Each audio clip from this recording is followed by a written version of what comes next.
Hello students, last video में हमने kingdom Plantae के जो 5 ग्रुप्स हैं Thallophyta, bryophyta, pteridophyta, gymnosperms and angiosperms, इनकी डिटेल हमने स्टडी की थी।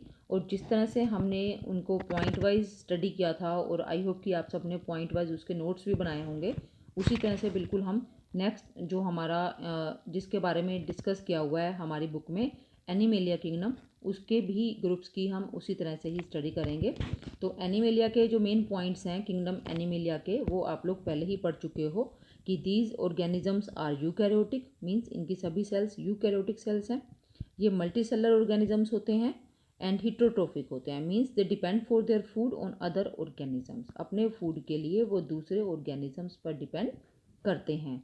अब प्लांट्स में क्या होता है कि सेल्स यूकैरियोटिक तो हैं but they have cell wall. Plants में प्लांट सेल्स जो हैं सेल मेम्ब्रेन के बाहर एक सेल वॉल भी होती है, बट ऐसा एनिमल सेल्स में नहीं होता है। Their cell do not have cell walls. Most animals are mobile, means mostly जितने भी एनिमल्स हैं वो सभी मूवमेंट करते हैं, एक जगह से दूसरी जगह पर वो जाते हैं। They are further classified. अब जो उनकी क्लासिफिकेशन है, जो हम एनिमेलिया किंगडम के ग्रुप्स के बारे में स्टडी करेंगे, वो किस बेस पर है? जैसे आपने प्लांट्स के बारे में किया था उसी तरह से ही है। They are based on the extent and type of body design differentiation found. कि जिस तरह से प्लांट्स में आपने देखा ना कि डिफ्रेंशिएशन आपको दिखती है या नहीं दिखती है प्लांट बॉडी में, कि रूट्स, स्टेम एंड लीव्स, ये सभी, और फ्लावर, सीड, ये सब दिखाई देते हैं या नहीं दिखाई देते हैं कौन से प्लांट्स में। उसके बेस पर हमने प्लांटी किंगडम को 5 ग्रुप्स में स्टडी किया था डिवाइड करके। अब हम जो एनिमेलिया किंगडम के ग्रुप्स हैं उनको हम किस बेस पर स्टडी करेंगे कि उनकी बॉडी डिज़ाइन में कितनी डिफ्रेंशिएशन है और किस तरह की डिफ्रेंशिएशन है। डिफ्रेंशिएशन का मतलब अगर हिंदी में मैं सिंपल वर्ड्स में कहूँ तो आप इसको विभेदन कह सकते हो, ठीक है, मतलब कि बंटवारा, बांटना। कितना बॉडी डिज़ाइन जो है वो बटा हुआ है अलग अलग पार्ट्स में, जो मेन मेन पार्ट्स उसके होते हैं।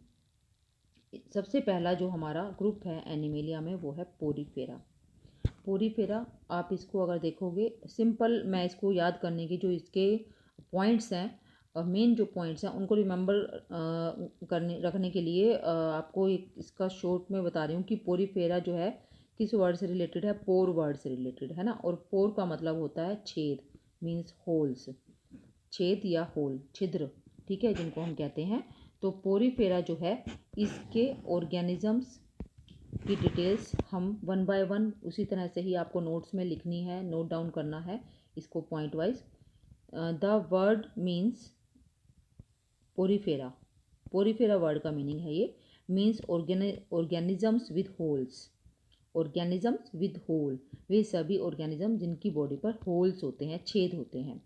तो फर्स्ट हम इसका, आप इसको फर्स्ट पॉइंट लिख भी सकते हो या इतना कोई ज़रूरी नहीं है, ये सिर्फ आपको अच्छे से याद रखने के लिए बताया हुआ है कि इसका मतलब ये होता है।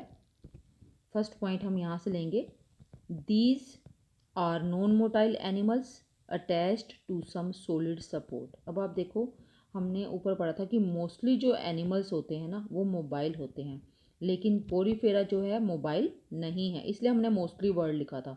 सभी मोबाइल नहीं होते हैं, सभी मूव नहीं करते हैं। जो पोरीफेरा होते हैं वो एक ही जगह पर चिपके रहते हैं, अटैच्ड रहते हैं एक ही जगह पर। These are non motile animals. Non motile means, आप अपनी नोटबुक में अगर आपको न्यू वर्ड्स लगते हैं तो उनको हिंदी में लिख सकते हो। नॉन मोटाइल मीन्स जो चल फिर नहीं सकते हैं,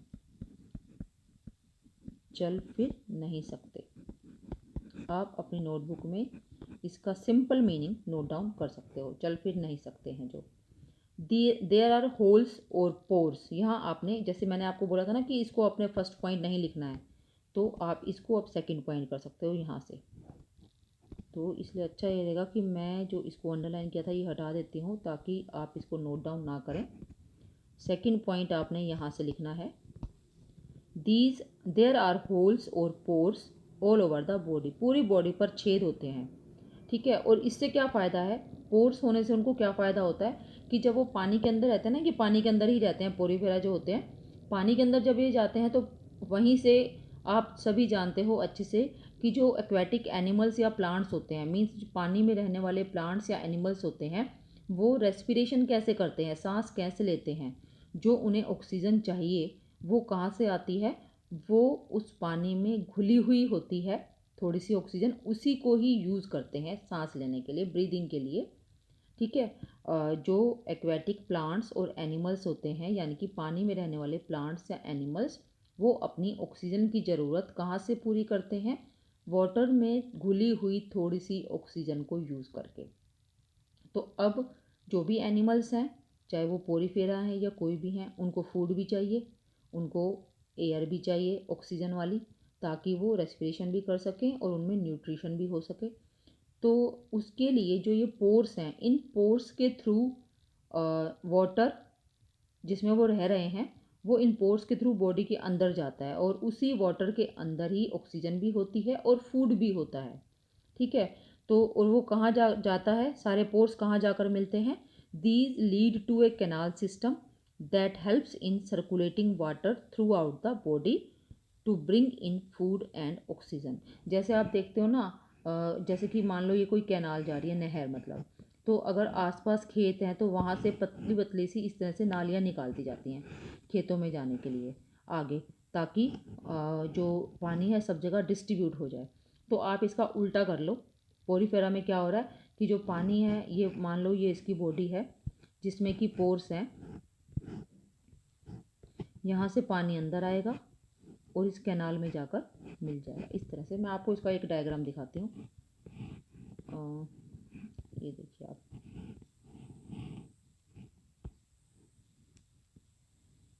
ये आप देख रहे हो, ये एक पोरीफेरा का एग्जाम्पल है। इसमें ये सभी पोर्स देख रहे हो आप इसके अंदर,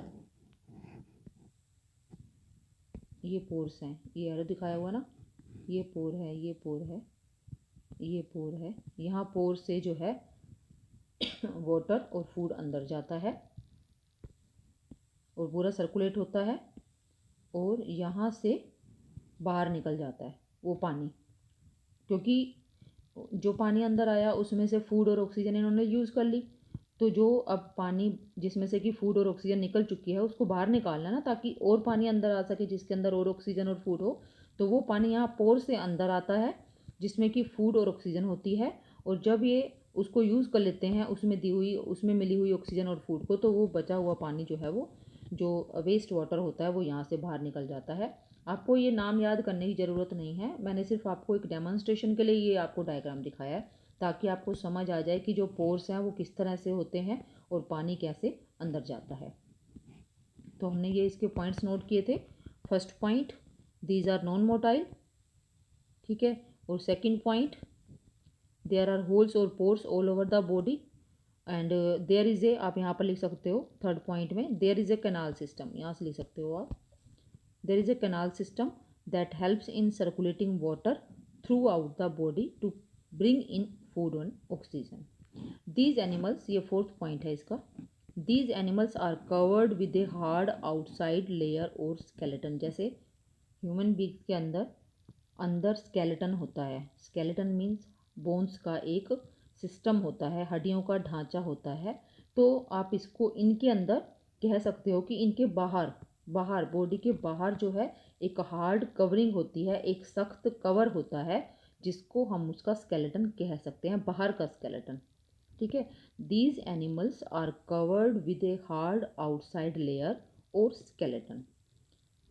और जो फिफ्थ पॉइंट है वो है, the body design involves very minimal differentiation. मतलब इसमें मिनिमल डिफ्रेंशिएशन की सेल्स ही हैं, टिश्यूज़ नहीं बने होते हैं। आपने सेल किया हुआ है, टिश्यू किया हुआ है, टिश्यू के बारे में पढ़ा हुआ है, तो आपको पता है कि जब सेल्स डिफ्रेंशिएशन, बेटर डिफ्रेंशिएशन होती है तो सेल्स टिश्यूज़ में टिश्यूज़ बनाती हैं, सेल्स मिलकर टिश्यूज़ बनाती हैं। लेकिन यहाँ पर कम से कम डिफ्रेंशिएशन है, मिनिमल डिफ्रेंशिएशन, कम से कम, एंड डिवीज़न इनटू टिश्यूज़। तो इसमें it involves very minimal differentiation and division into tissues. बहुत कम डिफ्रेंशिएशन है और टिश्यूज़ भी इसमें नहीं बने हैं। और इन्हें क्या कहा जाता है, कॉमनली स्पॉन्जेस कहा जाता है। स्पॉन्ज होती है ना, स्पॉन्ज कैसी होती है, जैसे कि सोफ़े की सीट के अंदर जो होता है, जिसके कारण कि सोफ़े पर हम बैठते हैं तो वो दब जाता है, वो स्पॉन्ज ही होती है ना। तो स्पॉन्ज कैसे होती है, वो दब जाती है, या आप उसको पानी के अंदर रखते हो तो वो पानी से भर जाती है, लेकिन जब आप उसको दबाते हो तो सारा पानी बाहर निकलता है ना। वो पानी कहाँ से आया बाहर, वो पानी उस स्पॉन्ज के अंदर छेद थे वहाँ से बाहर आया है। तो ये जो एनिमल्स है ना पोरीफेरा, ये स्पॉन्ज के जैसे ही होते हैं, इसलिए इनको कॉमनली स्पॉन्जिस कहा जाता है। आप ये 6 पॉइंट इसका लिख सकते हो। एंड साथ ही एक लिखना आपने, mainly found in marine habitat, ठीक है। और ये मेराइन हैबिटेट्स में यानी कि समुद्री पानी में ये मिलते हैं। इनके कुछ एग्जांपल्स हैं, आप एग्जांपल नोट डाउन कर सकते हो। ये पॉइंट्स आपने नोट करने हैं अपनी नोटबुक में, और तभी आपको अच्छे से क्लियर होंगे ये इनके एग्जांपल्स हैं। स्पोंजिला, तो ये इजी रहेगा लर्न करने में आपको। स्पोंजिला, स्पोंज से spongilla. Sycon and Euplectella, okay. ये 3 एग्जांपल्स हैं इनके, इनमें से कोई भी 2 आपको याद आप रख सकते हो और उनको नोट डाउन भी कर सकते हो। इसके बाद जो सेकंड ग्रुप है पोरीफेरा, आई थिंक आपको समझ आ गया होगा।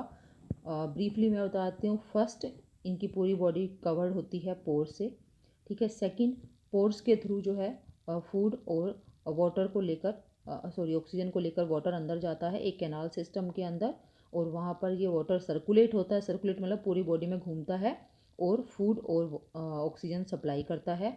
इसी तरह से ही इनमें बाहर जो है एक हार्ड कवरिंग होती है, और ये जो है नॉन मोटाइल होते हैं, मतलब कि मूवमेंट नहीं होती है इनमें, एक जगह पर ये चिपके रहते हैं किसी एक सपोर्ट के ऊपर, और इन्हें स्पॉन्जिस भी कहा जाता है। साथ ही साथ इनमें टिश्यूज़ नहीं बनते हैं, बहुत कम मिनिमल डिफ्रेंशिएशन होती है। Second group is Coelenterata. Coelenterata के पॉइंट्स हम करेंगे। फर्स्ट पॉइंट हैबिटेट के बारे में है। These are animals living in water, ये जो एनिमल्स हैं ये वाटर में ही रहते हैं। सेकंड क्या है, इसको आप नोट भी कर सकते हो या रहने भी दे सकते हो। दे show more body design differentiation, मतलब जो पोरीफेरा है, जैसे मैंने आपको प्लांट्स में बताया था कि थैलोफाइटा सबसे सिंपल प्लांट्स हैं, उनमें बिल्कुल डिफ्रेंशिएशन नहीं होती है। इसी तरह से एनिमेलिया किंगडम में पोरीफेरा सबसे सिंपल एनिमल्स हैं, उनमें मिनिमल डिफ्रेंशिएशन होती है। जैसे जैसे हम अगले ग्रुप्स की तरफ मूव करेंगे, आप देखोगे कि वो बिल्कुल सिंपल नहीं रहते हैं, उनमें कुछ ना कुछ कम्प्लेक्सिटी आती चली जाती है, उनमें डेवलपमेंट होती चली जाती है, विकास होता चला जाता है, अलग अलग नई नई चीज़ें उसके अंदर आप देखोगे ऐड होती चली जा रही हैं। तो इनके अंदर भी सिलेंट्रेटा पोरीफेरा से थोड़े से आगे बढ़ गए। दे show more body design differentiation, इनमें थोड़ी सी डिफ्रेंशिएशन हो जाती है पोरीफेरा की तुलना में। There is a third point आप कर सकते हो इसका, there is a cavity in the body, body के अंदर कैविटी है, ठीक है। बॉडी के अंदर जो है एक कैविटी, जैसे उसमें कैनाल थी, इनके अंदर एक कैविटी होती है। ये है third point. Fourth point, body is made of to.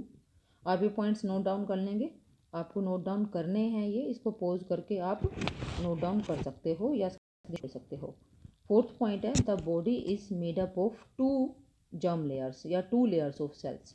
अब इसका क्या मतलब है ये मैं आपको समझाऊंगी थोड़ा सा, बहुत ही ब्रीफली मैं आपको बता रही हूँ। ये आप लोगों ने जैसे सेल्स के बारे में पढ़ा है, और आप ये भी जानते हो कि कोई भी ऑर्गेनिज्म जो है वो उसका जो लाइफ है वो स्टार्ट होती है सिंगल सेल से। एक ही सेल से किसी ऑर्गेनिज्म की लाइफ स्टार्ट होती है। तो एक ही सेल से इतना बड़ा ऑर्गेनिज्म जैसे कि हम हैं ह्यूमन बींग कैसे बन जाते हैं। तो ये सेल जो है बार बार इसमें डिवीज़न होती है, 1 से 2 सेल। आपने डिवीज़न के बारे में सेल चैप्टर में पढ़ा होगा, माइटोसिस मियोसिस, है ना। तो इसमें डिवीज़न होती है, 1 से 2 सेल्स बन जाती हैं, फिर 2 से 4 बन जाती हैं, 4 से 8 बन जाती हैं, इस तरह से। जब ये सिंगल सेल जो है ना, ये आप कह सकते हो कि ये लाइफ की सिंगल सेल है। कोई भी ऑर्गेनिज्म है, जैसे कि एक ह्यूमन बींग है, बेबी बनना शुरू होता है वो सिंगल सेल से ही स्टार्ट होता है, ठीक है। तो वो बनेगा कैसे, बेबी कैसे बन जाएगा, उसके हाथ पैर सब कैसे बन जाएंगे, सेल तो दिखाई भी नहीं देती है। तो ये डिवीज़न होते होते ना काफ़ी बड़ा एक बहुत सारी सेल्स बन जाती हैं, बहुत सारी सेल्स।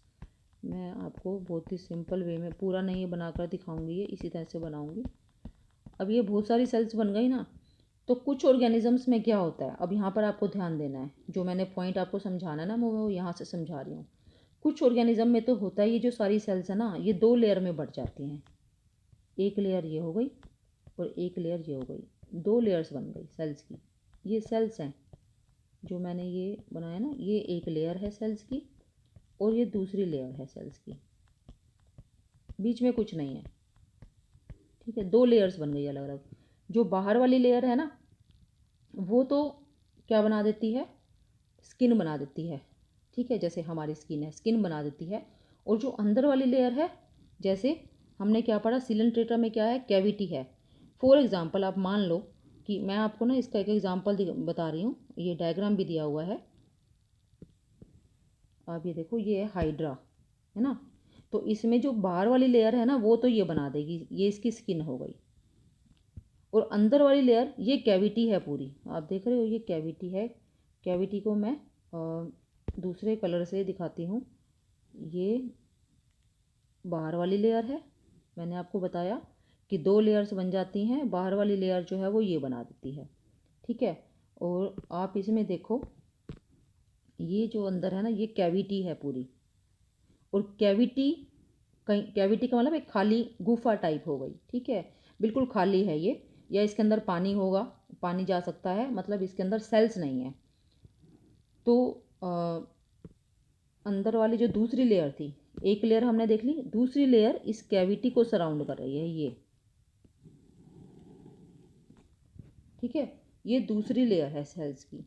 तो अगर किसी ऑर्गेनिज्म में सिर्फ दो ही लेयर्स बनती हैं तो उसको डिप्लोब्लास्टिक कहते हैं। क्या कहते हैं, डिप्लोब्लास्टिक। ठीक है, लेकिन कुछ में क्या होता है, कुछ में वो जो सेल्स थी ना वो तीन लेयर बना लेती हैं। इस तरह से ये हो गई एक लेयर। ठीक है, एक ये दूसरी लेयर और एक ये तीसरी लेयर। तो इसमें क्या होगा, जो बाहर वाली लेयर है वो उसी तरह से स्किन बनाएगी, बिल्कुल अंदर वाली लेयर इस तरह से जो कैविटी है उसकी लाइनिंग बनाएगी ऑर्गन्स की, और बीच वाली जो लेयर है ना वो ऑर्गन्स बनाएगी। ठीक है, तो इनको बोलते हैं, जिसमें कि तीन लेयर्स बन जाती हैं उसको ट्रिप्लोब्लास्टिक कहते हैं। ट्रिप्लोब्लास्टिक के बारे में हम आगे पढ़ेंगे, यहाँ हमारा डिप्लोब्लास्टिक आ रहा है इसलिए मैंने आपको ये बताया दो जर्म लेयर्स का। अब देखो हमने फोर्थ पॉइंट लिखा था कि इसमें जो है जो बॉडी है वो टू लेयर से बनी हुई है, टू लेयर से बनी हुई है। One makes up cells on the outside of body, एक लेयर जो है सेल में जो बॉडी है उसकी बाहर की लेयर बनाती है। एंड द अदर जो दूसरी लेयर है अंदर वाली makes the inner lining of body, जैसे मैंने आपको हाइड्रा में बताया है। तो इस यहाँ वर्ड लिखा नहीं हुआ है, आप नोट डाउन कर सकते हो, इनका जो है डिप्लोब्लास्टिक ओरिजिन होता है। फिर नेक्स्ट पॉइंट है fifth point, some of the species live in colonies. कुछ जो सिलेंट्रेटा है ना, सिलेंट्रेटा मैंने जैसे आपको प्लांट्स में बताया था, सिलेंट्रेटा एक ग्रुप का नाम है। तो कई सारे उसमें ऑर्गेनिजम्स आएंगे अलग अलग। ठीक है, जैसे पोरीफेरा में आपने देखा कि स्पोंजिला है एक, है ना, और एक साइकोन है। तो ये अलग अलग है ना ऑर्गेनिज्म, लेकिन हैं दोनों किससे बिलोंग करते हैं, पोरीफेरा से। ऐसे ही सिलेंट्रेटा में भी बहुत सारे ऑर्गेनिजम्स होते हैं। तो इनमें कुछ ऑर्गेनिजम्स तो ऐसे होते हैं जो इकट्ठे मिलकर रहते हैं कॉलोनी बनाकर, और कुछ ऐसे होते हैं जो अलग अलग मिलेंगे। ठीक है, जैसे ये हाइड्रा वाला आपने अभी एग्जांपल देखा, डायग्राम देखा है, ये तो सोलिटरी, सोलिटरी मतलब आप इसको नोट डाउन कर सकते हो, इसका मीनिंग अकेला। सोलिटरी का मतलब है अकेला, ये अकेले अकेले रहते हैं, अलग अलग रहते हैं, चाहे वो हाइड्रा है, चाहे वो जेली फिश है या सी एनीमोन है। लेकिन जो कोरल्स होते हैं, आपने काफ़ी बार, अगर आपको कभी आपने डिस्कवरी देखा हो टीवी में, या कभी समुद्र का के अंदर का दिखा रहे हो, तो उसमें कोरल्स काफ़ी ज़्यादा दिखाते हैं। और कोरल्स का मैं आगे आपको डायग्राम भी दिखाऊंगी, एक पिक्चर भी दिखाऊंगी कोरल्स की। कॉलोनी में रहते हैं ये इकट्ठे मिलकर, कई सारे कोरल अलग अलग कॉलोनी बनाकर रहते हैं। ठीक है, तो ये है हमारा सिलेंट्रेटा। इसके आपने एग्जाम्पल इसी में ही कर लिए हैं, कोरल्स हैं, हाइड्रा है, जेलीफिश है, सी एनीमोन है। ठीक है, ये हमारी सेकंड ग्रुप था एनिमेलिया किंगडम का। अब हम थर्ड ग्रुप करेंगे इसका, और थर्ड ग्रुप है प्लेटीहेल्मिन्थीज। प्लेटी में आप देख रहे हो प्लेट, प्लेट से आ रहा है ये। और प्लेट कैसी होती है, चपटी होती है, फ्लैट होती है ना प्लेट। तो बाउल जो होता है, कटोरी जो होती है वो चपटी नहीं होती है, लेकिन प्लेट जो है वो ज़्यादातर चपटी होती है, थोड़ी सी उठी हुई होती है लेकिन वो चपटी होती है। तो ये इसके अंदर जो ऑर्गेनिजम्स आते हैं ना वो चपटे होते हैं, फ्लैट। ठीक है, जैसे रिबन होता है ना, या इंची टेप होता है, उस तरह से होते हैं। या टेप होती है आपकी, टेप, इंची टेप, रिबन, उस तरह से होते हैं इसके ऑर्गेनिजम। अब हम इनको पॉइंट वाइज डिस्कस करते हैं। The body of animals in this group is far more complexly design. इसमें बॉडी डिज़ाइन डिफ्रेंशिएशन बहुत अच्छा हो गया है, सिलेंट्रेटा से काफ़ी अच्छा डिफ्रेंशिएशन हो गया है। जो हमने दो डिस्कस किए हैं अभी तक दूसरे ग्रुप, उनसे फार मोर कम्प्लेक्सली डिज़ाइंड, बहुत ज़्यादा आगे डिज़ाइनिंग इसमें हो गई है। तो फर्स्ट पॉइंट हम इसमें ये यहाँ से स्टार्ट करेंगे। The body is bilaterally symmetrical. इसका क्या मतलब है, समझाया हुआ है ये। Meaning that the left and right halves of body have the same design. इसका एग्जाम्पल आप खुद से देख सकते हो। अगर हम एक ह्यूमन बीइंग को बीच में से आधा कर दें तो आप देखोगे कि उसके दोनों जो हाफ आए हैं, दोनों पार्ट्स आए हैं, वो दोनों एक जैसे हैं। तो हम जो है वो बाइलेटरली सिमेट्रिकल हैं।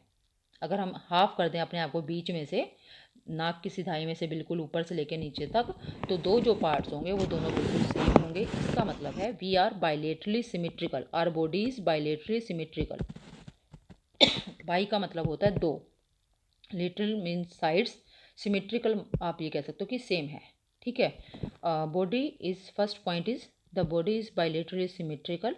आपको मीनिंग लिखने की ज़रूरत नहीं है, अगर आप पॉइंट्स बना रहे हो तो ये आपके समझाने के लिए है। Meaning that the left and right halves of body have same design. और आपको मैं यहाँ एक और बात बता दूँ बहुत अच्छे से, कि जो बाइलेटरली सिमेट्रिकल ऑर्गेनिजम्स होते हैं ना, वो सभी ट्रिप्लोब्लास्टिक होते हैं। तो आप जहाँ भी, अगर आपको याद रह जाता है किसी क्लास के किसी ग्रुप के बारे में कि ये ट्रिप्लोब्लास्टिक है, तो आप समझ जाओ वो बाइलेटरली सिमेट्रिकल भी हैं। और अगर आपको ये याद है उनके बारे में कि वो बाइलेटरली सिमेट्रिकल हैं, तो आप ये समझ जाओ कि ये ट्रिप्लोब्लास्टिक भी होंगे। तो जो हमने अभी पढ़े हैं ना, सिलेंट्रेटा और पोरीफेरा, ये दोनों जो हैं ट्रिप्लोब्लास्टिक नहीं है, इसलिए ये बाइलेटरली सिमेट्रिकल भी नहीं है। तो इसका सेकंड पॉइंट है, there are 3 layers of cells from which differentiated tissues can be made, जो मैंने आपको अभी बताया, triploblastic. Which is why such animals are called triploblastic. तो आप सिंपल लिख सकते हो सेकंड पॉइंट, दीज ऑर्गेनिजम्स या these animals are triploblastic, simple words में। This allows outside and inside body lining as well as some organs to be made. इससे क्या होता है, जो मैं आपको पहले डिस्कस कर चुकी हूँ, कि जो बीच वाली लेयर होती है ना, वो outside and inside body lining तो होती ही है। आउटसाइड लाइनिंग बाहर वाली लेयर ने बना दी, इनसाइड लाइनिंग अंदर वाली, बिल्कुल अंदर वाली लेयर ने बना दी, और जो बीच वाली लाइनिंग है वो it form some organs. Okay, ये आपको, आप सिर्फ ये लिख सकते हो कि some organs are made in these animals. Third point क्या है, some organs are made in these organisms. There is thus some degree of tissue formation. अब ऑर्गन है अगर, तो टिश्यूज तो होंगे ही होंगे, क्योंकि आपने सेल और टिश्यू तक ही पढ़ा है ना। सेल्स जो हैं मिलकर टिश्यू बनाती हैं, टिश्यूज़ जो हैं अलग अलग टाइप के टिश्यूज़ मिलकर ऑर्गन्स बनाते हैं। ठीक है, और ऑर्गन्स जो हैं वो कई सारे ऑर्गन्स, अलग अलग ऑर्गन्स होते हैं, लेकिन एक ही जैसे काम में हेल्प करते हैं, तो वो मिलकर ऑर्गन सिस्टम बनाते हैं। ये डिफ्रेंशिएशन है। ये अभी तक हमने पढ़ा, पोरीफेरा में सिर्फ सेल्स हैं, टिश्यूज़ नहीं हैं। सिलेंट्रेटा में थोड़े थोड़ी टिश्यू फॉर्मेशन हो जाती है, लेकिन प्लेटीहेल्मिन्थेस में कुछ ऑर्गन्स भी बन सकते हैं। However, there is no true internal body cavity और सीलोम। तो जैसे कि सिलेंट्रेटा में, नाम से भी हम इसके कह सकते हैं, सिलेंट्रेटा में बॉडी कैविटी थी, सीलोम कहते हैं उसको। यहाँ कोई ट्रू इंटरनल बॉडी कैविटी नहीं है। This is fourth point. In which well developed organs can be accommodated. आप सिर्फ इतना ही नोट करोगे, no true internal body cavity और सीलोम। फिर फिफ्थ पॉइंट है the body is flattened dorsiventrally. जो बॉडी है वो फ्लैट है, हमारी जो दो साइड हैं, अगर हम खुद को देखें कि जब हम लेटते हैं तो एक साइड हमारी कौन सी है, पीठ वाली साइड, एक हमारी ऊपर वाली साइड है, तो एक साइड डोर्सल है, एक वेंट्रल है। तो ये जो ऑर्गेनिजम्स हैं, एनिमल्स हैं, ये फ्लैट हैं डोर्सी वेंट्रली, ठीक है, ये इस तरह से फ्लैट है, टेप की तरह से, meaning from top to bottom, ऊपर से लेके नीचे तक ये बिल्कुल फ्लैट है, इसलिए इनको फ्लैट वॉर्म्स भी कहते हैं। वॉर्म का मतलब होता है कीड़ा, क्रीमी। एग्जैक्ट जो इसका मीनिंग है वो है क्रीमी, और वैसे हम इसको नॉर्मल भाषा में कीड़ा बोलते हैं, ठीक है। फ्लैट वॉर्म्स, चपटा कृमि हिंदी में कहते हैं इनको, चपटे कृमि। तो ये फिफ्थ पॉइंट है, the body is flattened dorsiventrally, so they are these animals are called flat worms. फिर सिक्स पॉइंट है, they are either free living और पैरासिटिक। फ्री लिविंग मतलब अपने आप से रहते हैं ये अलग से, मतलब किसी के ऊपर नहीं रहते हैं, किसी बॉडी के ऊपर नहीं रहते हैं, या कुछ जो है पैरासिटिक भी हो सकते हैं, किसी दूसरे ऑर्गेनिज्म के ऊपर रहते हैं और उसी से ही अपना फूड भी लेते हैं। ये मैं आपको पहले पैरासिटिक के बारे में बता चुकी हूँ। फिर एग्जाम्पल्स हैं इसके, फ्री लिविंग के एग्जाम्पल्स हैं प्लेनेरियंस, ठीक है, some example are free living animals like planarian, और पैरासिटिक हैं जैसे लीवर फ्लूक, ठीक है। और इनके हम डायग्राम देखते हैं। पहले मैं आपको कोरल का मैंने आपको बोला था, ये देखो ये कोरल्स हैं, अलग अलग तरह की चीज़ें आपको दिखाई दे रही है ना इसमें, ये सभी अलग अलग कोरल हैं और सभी ये मिलकर रह रहे हैं, इसका मतलब ये क्या है, कॉलोनी है कोरल्स की, ठीक है। जो मैंने आपको बताया था कि कोरल्स जो हैं वो कॉलोनी बनाकर रहते हैं, तो इसमें आपको स्टार फिश भी दिखाई दे रही होगी, लेकिन जो मेनली इसमें पिंक येलो हैं, जो ये सब क्या है, ये कोरल्स हैं, तो ये जो है कॉलोनी में रहते हैं। अब हम कर रहे थे प्लेटीहेल्मिन्थेस यानी कि फ्लैट फॉर्म्स। फ्लैट फॉर्म देखो, एक तो नाम जैसे ही है इसके, टेप वॉर्म, टेप की तरह से है ये, ठीक है, बिल्कुल फ्लैट। ये लीवर फ्लूक है, ये प्लेनेरिया है, ये भी प्लेन से बन गया, प्लेन है बिल्कुल, चपटा है बिल्कुल, ठीक है। तो नाम इनके याद करने बहुत ईजी हैं इन ऑर्गेनिजम्स के, प्लेटीहेल्मिन्थेस के, प्लेट से ही नाम से याद हो कि ये फ्लैट हैं बिल्कुल, ठीक है। और इनके एग्जाम्पल करने हैं तो एक आप कर लो टेप वॉर्म और एक कर लो प्लेनेरिया, दोनों काफ़ी ईजी हो जाते हैं, ठीक है। तो ये जो हैं हमारे तीन हमने ग्रुप्स आज डिस्कस किए हैं एनिमलिया किंगडम के इस वीडियो में।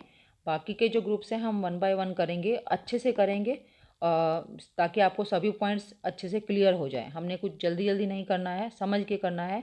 और मैं आपसे दोबारा से बोलूँगी कि आपको ये सभी जो पॉइंट्स मैंने आपको बनाकर बताए हैं, आपको वैसे ही इनको नोट करना है और वैसे ही आपने इनको रिवाइज़ भी करना है, ताकि अच्छे से ही आपको क्लियर हो जाए। ओके।